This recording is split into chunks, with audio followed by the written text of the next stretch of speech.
Hey, welcome back, Wheelies and Dark Friends. Mike going to continue the Gathering Storm discussion for part 2 of that review here. I explained briefly why I decided to break this into 2 parts. If you didn't hang around while I was saying that, what I said was just I felt like it was getting overly long, and I wanted to make sure that I just didn't cut anything out, because I had a lot of people telling me they don't want me to keep editing these down to get them down to a reasonable amount of time. They want me to just leave all the stuff in here, so this was the best way to do it. So let's talk about it now. All right, guys, I was moving right along here.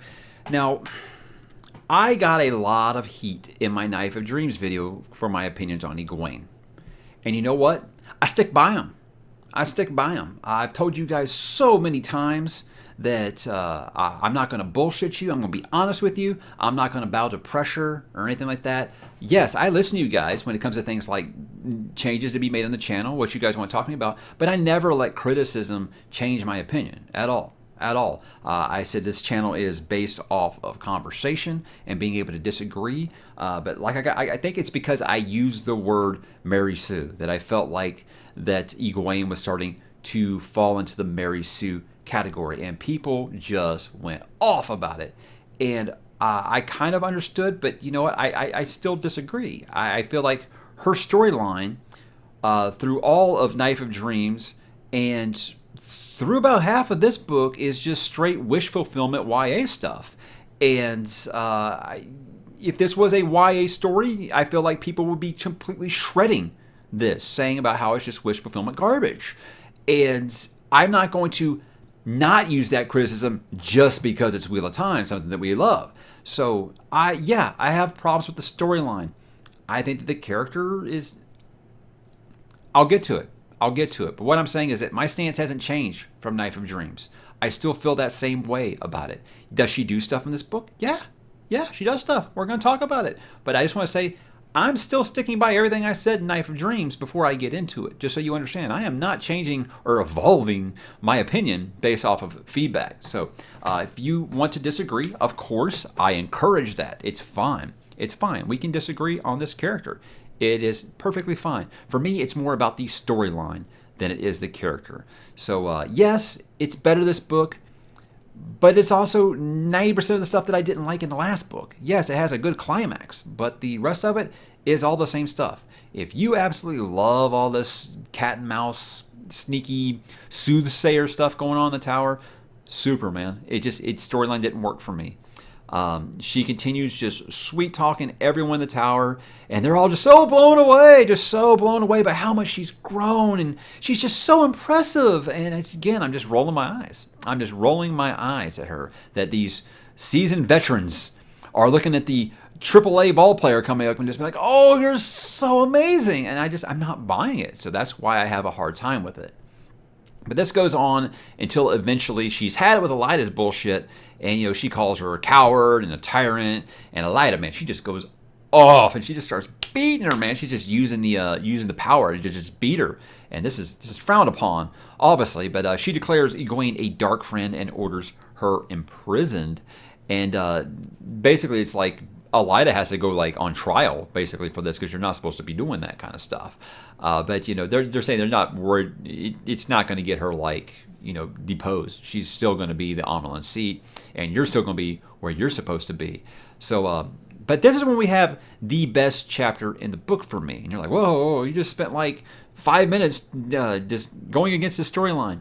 Well, because this part isn't Egwene. This part is...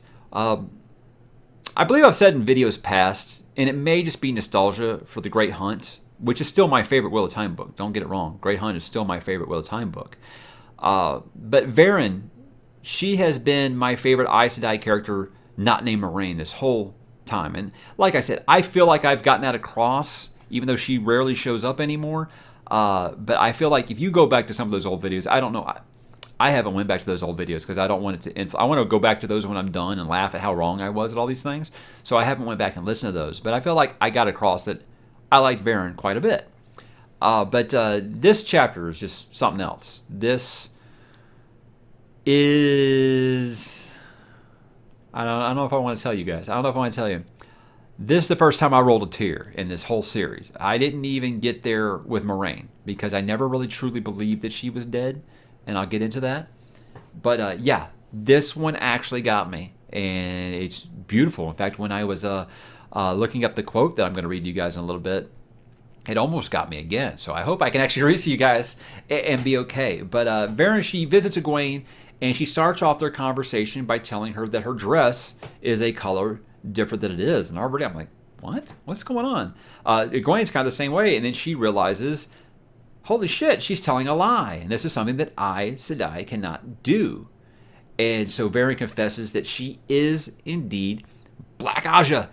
And this is as much as I feared in my wish list video, and when I talked about New Spring, that I said that I felt like either her or Cadsuane was going to be a dark friend, and I felt like Cadsuane was way too on the nose to be a dark friend, so I thought it was going to be Varen.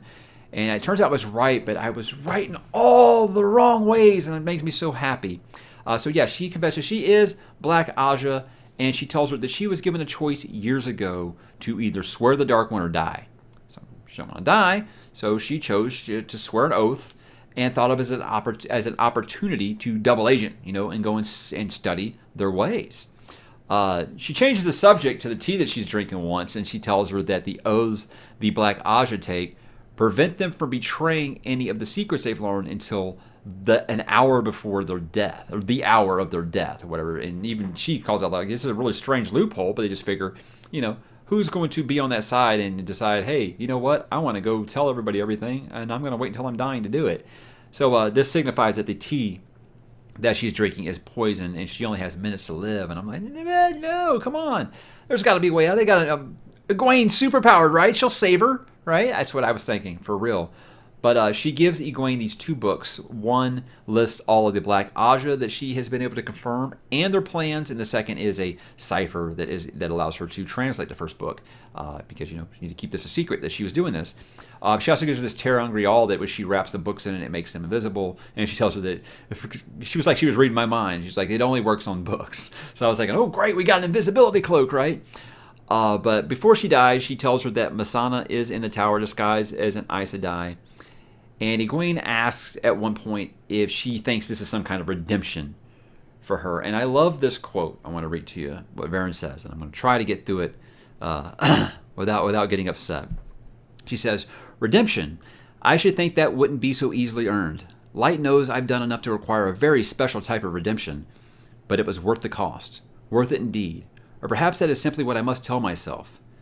That tome is the work, my work, the work of my life. I doubt I caught them all, but I think I got the large majority of them.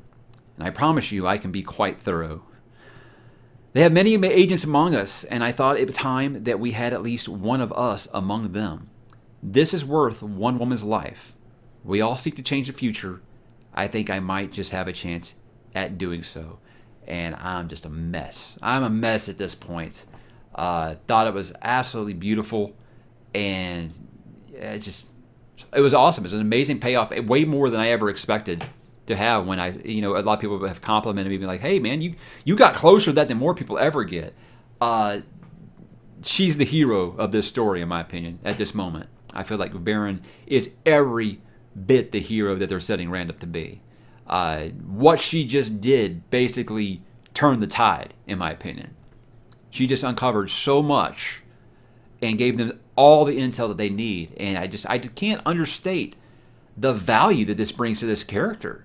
And this is the part where I feel like people that tell me all the time, oh, it'd be so much better on a reread. Yeah, here you could see it for sure. I'm sure watching the things that Varen does would actually be so much more revealing in a reread. And yeah, I'm tore up. Like I said, I'm still not okay. Really. There was a huge battle starting in the chapter after this, and I still had to put the book down for the rest of the day because I was upset. This is the most that a character death has bothered me since Moraine, and that was when I actually thought Moraine might actually be dead. So, I've said before that one of the criticisms I hear, and it really isn't a criticism from me because I understand how traditional fantasy works. A lot of people say he's got all these characters and he's afraid to kill any of them off. And you know what? I think that's okay as long as when the deaths that do happen matter and they count for something and they have weight. This is a grand freaking slam. It is perfect. It is so well done.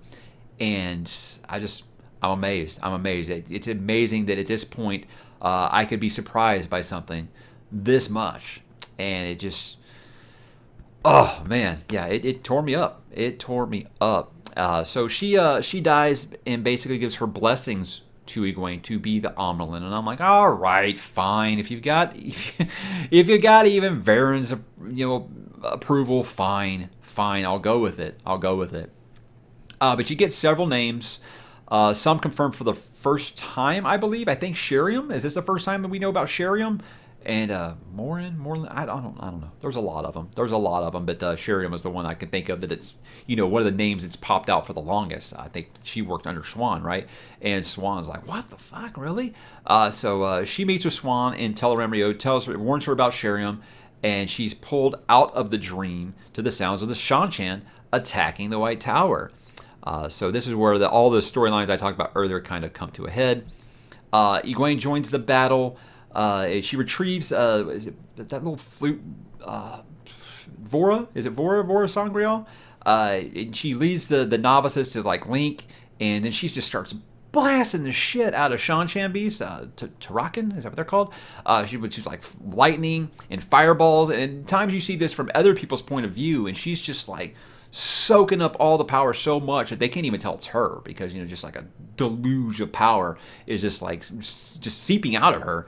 And it's one of those moments where you're like, okay, now I see that she's supposed to be so super powerful. Still think it's wish fulfillment bullshit, but it's a really awesome scene, and I'm not going to take away from that. It's really, really cool, and it's nice to see her doing something with her power instead of just being like a master manipulator. I can believe that a little bit more. You want to tell me, okay, she's, once in a generation kind of thing? It seems kind of coincidental when she isn't listed as one of the Devirin, and I think that I've heard people arguing in the comments if she's Devirin or not, and I'm pretty sure they said that either Jordan or Sanderson or both have confirmed she is not Devirin. So you can't really use that excuse. Anytime I try to say, how did Perrin know this, or how could Matt do this, or why did Matt or Rand know that he could do that, this would happen, or whatever, they're like, oh, it's Devirin. And I feel like people have tried to use it. You don't complain about Perrin or Matt or Rand when they do something, but you bring it up when Egwene does something.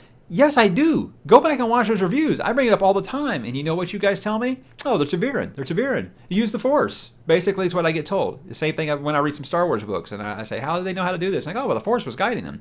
You can't use that with Egwene. So that's why I feel the way I do. But I'm not taking away from what was a really, really awesome moment. Okay? I want to get that across.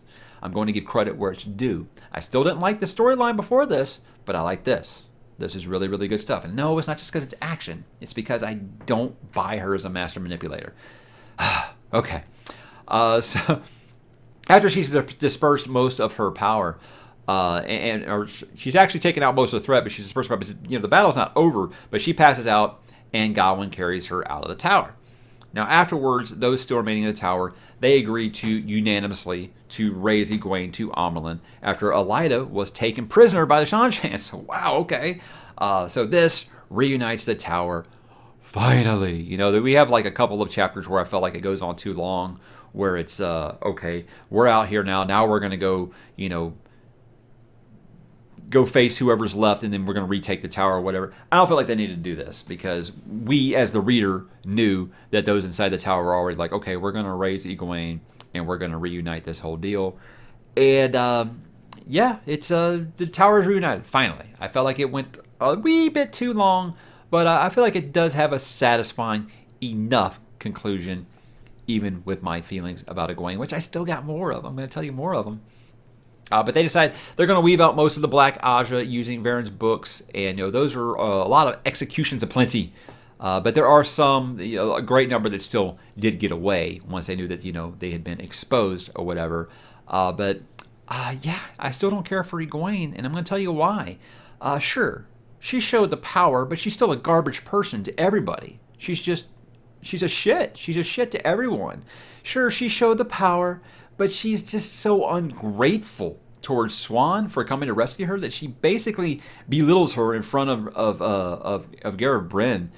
And after the fact, and I'm just, if I'm being honest, she sounds every bit like Elaida. I feel like it's one of those things where you could read 2 lines. You could read in a Lane, or Lane. You could read in a Egwene line. You could read in a Lyta line. Too many EL names. Anyway, you could read a line from each of them and try to guess who said it, Egwene or Lyta. And I feel like it's really, really close. So if I'm going to criticize Lyta for being just a complete ass, I'm definitely going to do the same for Egwene. That's where I am. I just... Oh, but Mike, Egwene, she told him not to come rescue her. She proved she could take care of herself. Yo, she was passed out, and the battle wasn't over. What was keeping Assange from coming up and putting the whole dom collar around her neck right there? So the fact that she's such a shit to Swan about it, and she's such a ungrateful and just blows off Gawain like she does, it's hard for me to like her. Okay, yeah, she's just a garbage person. I don't know what else to say. I'm sick of that. No matter how much it makes some of you mad, and how many of you are thumbs down on me and leaving right now, that's fine. Like I said, I'm never going to change my opinions based off of feedback. I have my opinions. You have yours. We can disagree. It's fine. I've never told any of you guys you're wrong. I tell you why I feel this way. So, yeah, it happens, man. We disagree, and that's just my opinion. I don't feel any better about Egwene. But thankfully, this is over, and we can move forward now, and hopefully I'll get a Egwene storyline that I like much more than this. So I do want to just get across, I did like her moment. I liked it. I just didn't like everything leading up to it, and I didn't like her attitude towards everybody once it was over. So it's just, I found her completely unlikable. Completely unlikable. Garbage person. All right. Let's talk about Rand here. Something that I feel like maybe we can all find more common ground on. So in this book, he's dreaming about Morden and learns that he is actually Ishmael. Is that right? Ishmael. It's not really easy to slip off the tongue there. He does find out that only Balefire can kill a Forsaken for good. You know, the Dark One cannot bring them back as anyone else. And then I started counting. Okay, who's actually gotten? Yeah, I've lost count at this point. But he also tells them that the last battle is futile, because even if he wins, the wheel will turn, it'll reset, and eventually the Dark One's going to win. So you might as well just give up, right?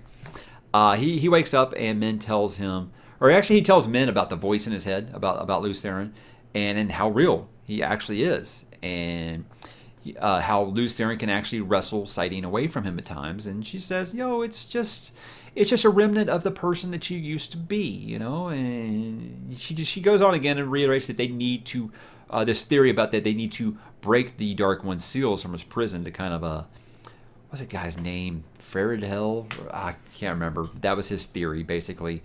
They kind of reset everything. But Lews Therin does agree with Min that this needs to be done.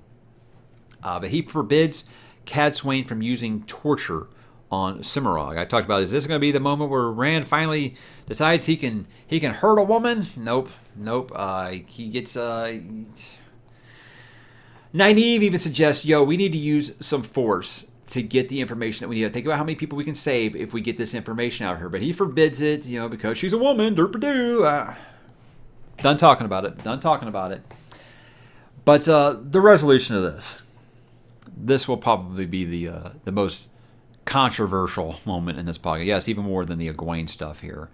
And this might bother some of you, but I felt like this moment approached jumping the shark for me. If you don't know what that term means, look it up. Cadsuane decides that she's going to bring Dog to heel with Cimarog by spanking her.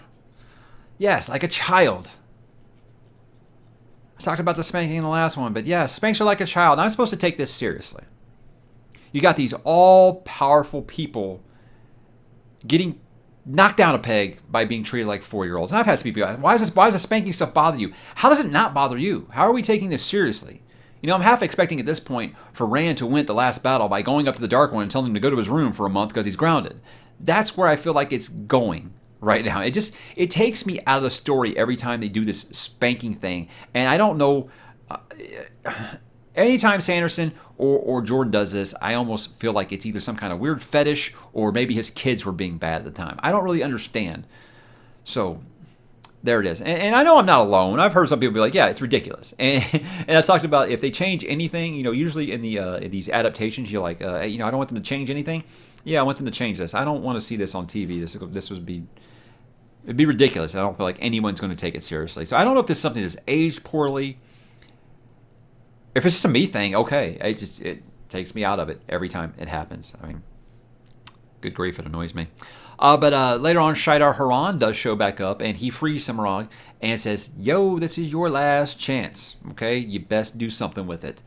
So her and Elza go to Rand, and she slaps the Dominion Band. I think this is from way back in Shadow Rising. Isn't this the one that that Nynaeve got when she was fighting Megideon? She actually like chunked it at her face at one point to break her concentration. So okay, I think that Catswain was protecting this, right? So she's got that, and she then forces Rand to strangle Min, and I actually think Min's gonna die here. I'm not okay, because I've said that I feel like I like the Rand and Min relationship, and I don't care for the Avian and Elaine. I want Avian and Elaine to run off together, because they obviously love each other way more than they love Rand. It's personal opinion. And so I'm thinking, oh my God, he's going to do it. And not only that, it's going to be Rand that actually kills her. But Rand, he's fighting against it, and he feels some kind of new power. Yeah, you guessed it. It's the true power, the Dark One's power. So he seizes it, and he breaks the band before he just freaking just Cimarron and Elza bellfired. Boom. Gone. So I guess this counts as he's okay with hurting a woman now. So because, you know, if you say, okay, he used it on Cimarron because she was a Forsaken, he knows that was the only way to get rid of her. Elza, not so much. So there, maybe that's actually broken. Yeah, it's definitely broken. Spoiler there. So Catswain comes in. She tells him, yo, don't be messing around with Balefire like that. And he banishes her on pain of death if he ever sees her again, for failing to keep the Domination Band hidden.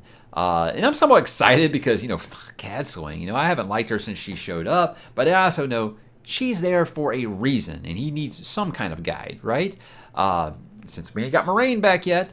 And yeah, this is probably a bad idea. I mean, this is probably a bad idea. He's going to lose control now, because as much as I didn't like her tactics, I do felt like she kept him level to a point. Min keeps him level emotionally, and Catswain, via abuse, keeps him level physically for the most part. Yeah. So her not being there, especially with this newfound power he has, I believe people call it Darth Rand. That's interesting. I feel like he'd be choking him without actually choking him, right? But he starts getting quite cranky with everyone after this, especially with Nynaeve.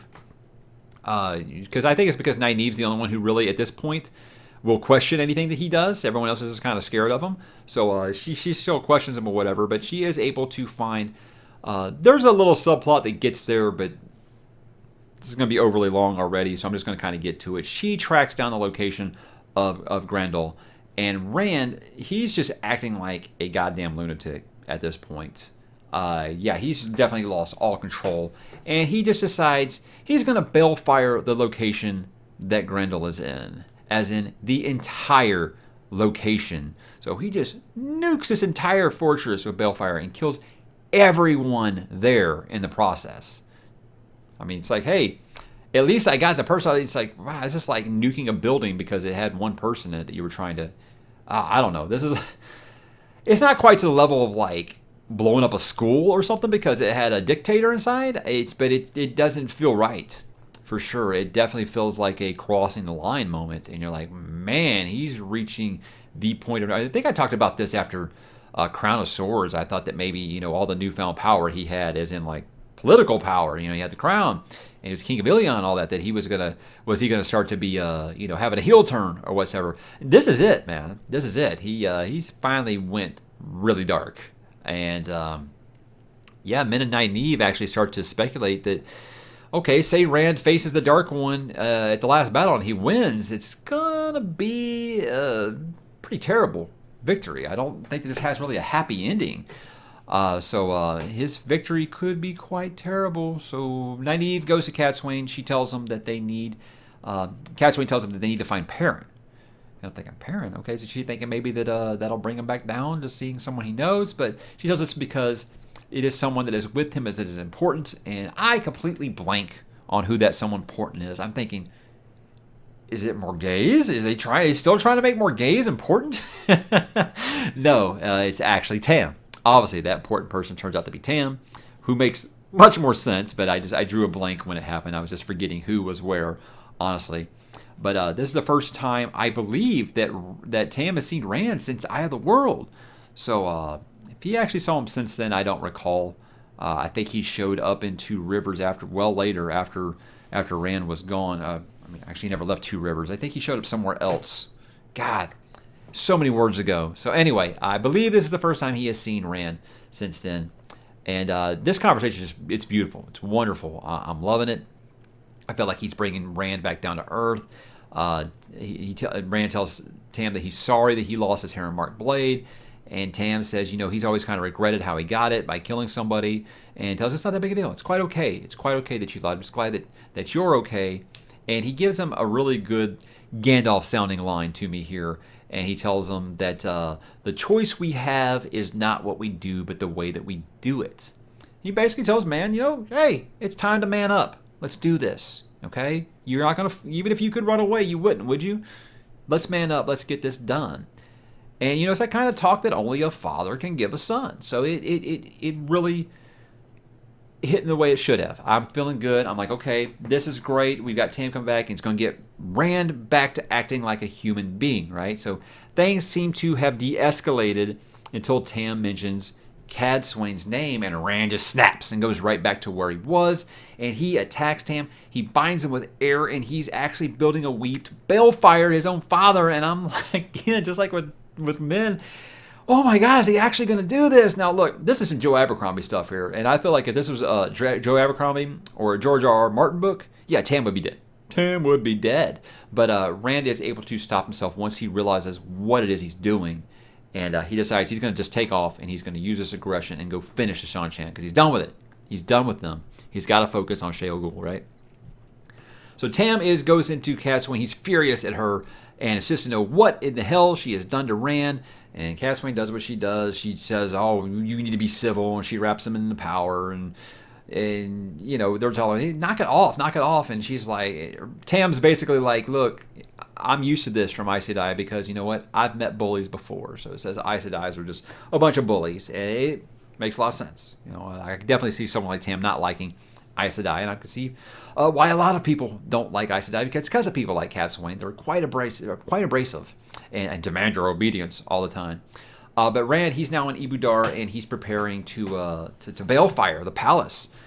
And that's when the nausea comes back and overtakes him. I think it's described as like the worst nausea ever. Made me laugh. It just kind of, I don't know. I don't know if that's kind of how it was worded as much as like that's how I read it. It's like the worst nausea ever. Yeah, he just kind of collapses to the ground, and people are like, "Oh, coming to make sure it's okay." And he gets out. He just gets out, and he's at a breaking point, and he decides he's going to bail. And he goes to drag him out to the spot where Lews Therin actually died when he did the whole breaking. And I'm thinking, oh gosh, he's going to do another breaking here. This is what we've been afraid of, right? So he thinks that he's failed, and he begins to list all those people's names that he's gotten killed or almost killed himself. Start with Moraine and ending with Tam. And he thinks it's a point of no return. And he thinks the point of no return was throwing down his father and trying to kill him. And he's not wrong. You really feel like that's where it is with him. But he begins to draw in power, just like he did at the end of Winter's Heart. And he's shouting at the sky, and he's holding even more power than he used to cleanse Saidin in Winter's Heart. And he's ready to just burn the pattern away, which essentially just ends the world, right? So it's just worse than a breaking. He's just going to end everything. He's going to end being. And that's when he remembers how he killed Ileana. I remember how I killed Ileana. And wonders why he was born again only to fail now. So this is that moment like I've been waiting for them to realize, him and Lews Therin to realize, we're not different people. We are the same person, just in different times. Yeah, Lews Therin actually does talk to him a little bit, and he's starting to sound like the sane one here. He talks him down. He gets him to stand down, let go of this. So the whole time that it feels like Rand has been talking Lews Therin down about killing himself. It's Lews Therin actually talking him down this time, and he turns the power on itself, and it like Choden Call just like explodes, And he thinks I'm never going to hear lose Theron's voice again because we are not two different men. We are the same. And he smiles and laughs as credits roll. So I guess Cad Swain did her job in the end, right? She got Rand to laugh again. And that's where we end The Gathering Storm. So to me, it definitely felt like a part one. I think that's why I gave it my 3 out of 5 rating. Felt like it was as good as a lot of other books, but it definitely feels like something was missing. And I know that this was all supposed to be one book, and people are saying you got to look at it as 3 parts. Well, okay, then that's why I'm looking at it as not individual books. So I think it's one of those things where the rating could go up after I know what happens next. Because right now I feel like it would be an incomplete. I couldn't really give it a complete grade because as a standalone, I don't really feel like it's. I don't think it feels like it stands alone at all. Really, it definitely feels like an Act 1. But that might just be because I was really wanting the Moraine stuff in this, and that they put that off another book is just kind of a bummer. And I know that's not his fault. That's not Mr. Jordan's fault because he intended for this to be one book, so it was going to be happening in this book. So it's one of those kind of things. I feel like once I'm done with Towers of Midnight, I could go back and look at this and say more how I feel about it as a whole with those two, because I feel like I might be wrong, but I believe I'm going to feel like this is part 1, Towers of Midnight is part 2, and then A Memory of Light is like its own thing, where it's the final conclusion. I don't feel like it's a part 1 of 3. I feel like this is a part 1 of 2, but I might be incorrect. We'll see. We'll see, but that's kind of where I'm at. But, for the most part, I enjoyed the book. I'm glad that the Tower reunifications happened, and that's over. Don't really know what was going on with Matt in this book. And again, to me, that wasn't Sanderson's writing as much as it just was. I didn't really care for the storyline on this. I'm sure it's going somewhere. I don't believe that Sanderson or Jordan himself would just have a random, crazy Groundhog Day town without it having some kind of purpose. And God, if I've missed that, you guys are never going to let me live that down. Anyhow, so that's where I'm at with it. I told you guys I did do an updated schedule, that I'm not going to be taking a break. I am, not in the rush anymore since JordanCon got canceled. I'm not in the race against the clock anymore to finish this by April 16th. So I've got time to work with.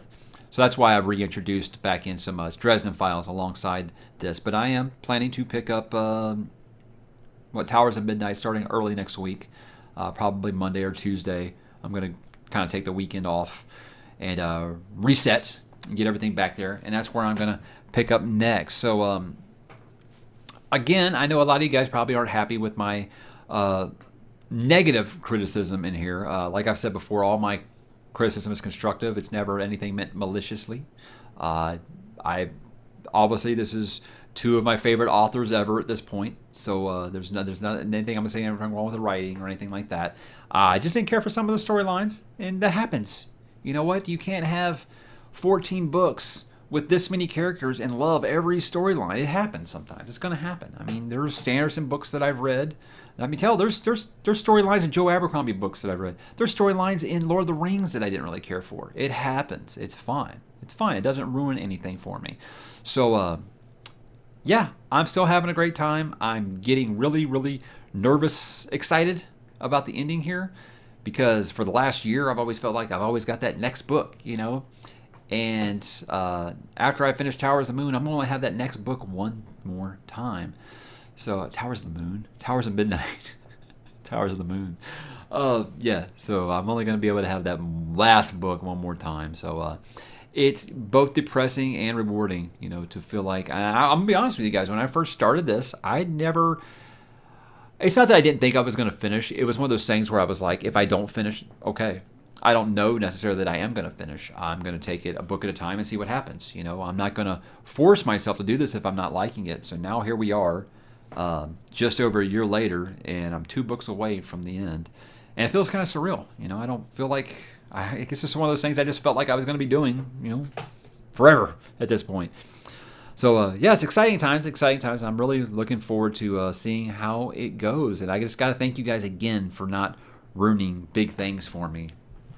I mentioned in the last video there was something that I spoiled for myself when I first started this by Googling, and it's something that still hasn't happened yet.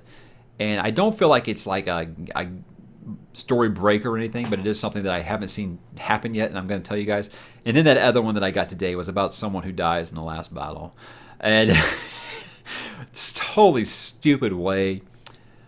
I didn't realize if I was spelling a character's name wrong or not, so I went and I Googled a character's name, and it auto-completed to their death in the last battle.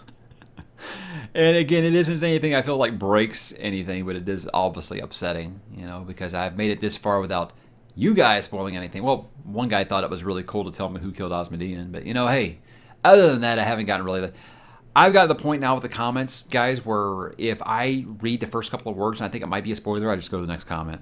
So if you think I'm ignoring you, I'm not. I'm just terrified at this point that someone is going to spoil the ending. And I've gotten this far without being spoiled, and I'd rather not be spoiled. So there it is, guys. Yeah, this is pretty long. This is a pretty long video, and I feel like these are only going to get longer as I finish. Hell, Memory of Light might be 2 hours. I don't even know at this point. But thank you guys so much for all of your kind words while I'm doing Wheel of Time stuff. I feel like, yeah, I'm getting some negative comments. The bigger the channel gets, that's just going to happen. That's just the internet.